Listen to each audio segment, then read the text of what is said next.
Ин башта сүз булган, сүз Аллаһы белән булган һәм сүз Аллаһы булган. Сүз иң башта ук Аллаһы белән булган. Бар нәрсә сүз аша яратылган һәм яратылган һәр нәрсә аннан башка яратылмаган. Аңарда тормыш булган һәм шул тормыш кешеләргә яктылык биргән.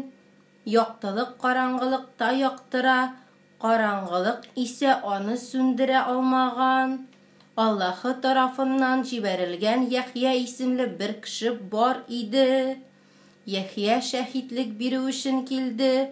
Ул барысы да иман китерсеннәр дип яктылык хакында шаһидлек бирергә килде.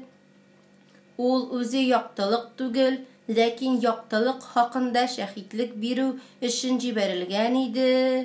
Дөньяга килүче һәр кешене яктыручы яктылык чын яктылык иде.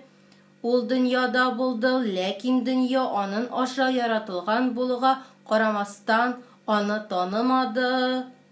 Ул үз кешеләре янына килде, әмма үзенекеләр аны кабул итмәде.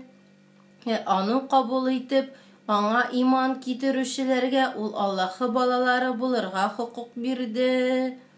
Алар каннан да, тән нәфесеннән дә, ир нәфесеннән дә түгел, бәлки Аллаһыдан тудылар. Сүз кеше булды, мәрхәмәт һәм хәкият бәйлән тулып булып, безнең арабызда яшәде һәм без аның данын атаның бердән-бер улына биргән данны күрдек.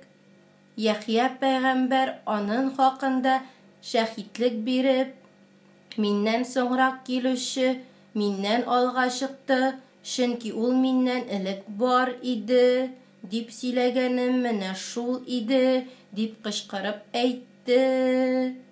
Аның тулылыгыннан без һәммәбез мәрхәмәт өстенә мәрхәмәт алдык. Чөнки канун Муса аркылы бирелгән мәрхәмәт һәм хакият Иса Гайса Мәсих аша килде.